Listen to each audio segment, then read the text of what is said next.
مساء الفل. رحيل جروس عن الزمالك وتفاصيل المدير الفني الجديد للزمالك. هويتك الجميلة، تابع معايا.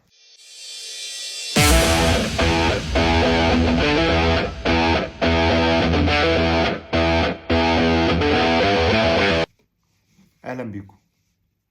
رحيل جروس عن الزمالك. فترة جروس مع الزمالك ما كانتش أفضل حاجة. جروس لعب مع الزمالك 13 لقاء ما بين كونفدرالية وبين دوري وبين كاس. فاز في 8 مباريات، اتعادل في 3 وخسر 2. مباراتين كانوا من بيراميدز المتصدر، ومباراة متزيل للدوري اللي هو مودرن سبورت.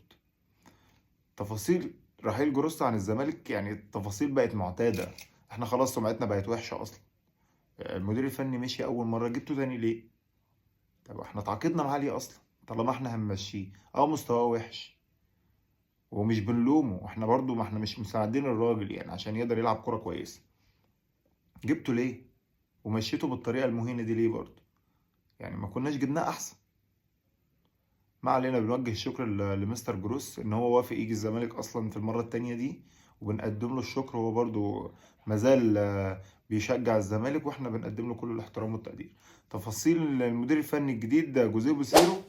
جوزيه بوسيرو جاي بعقد يمتد لمده موسم ونص، جاي معاه جهازه بالكامل بجانب مان عبد العزيز.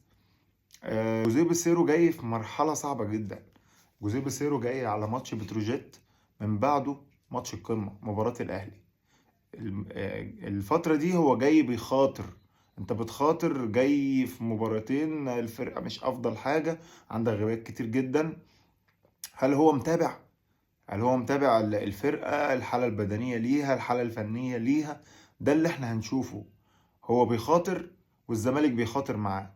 هل الفترة بتاعته دي هتنجح؟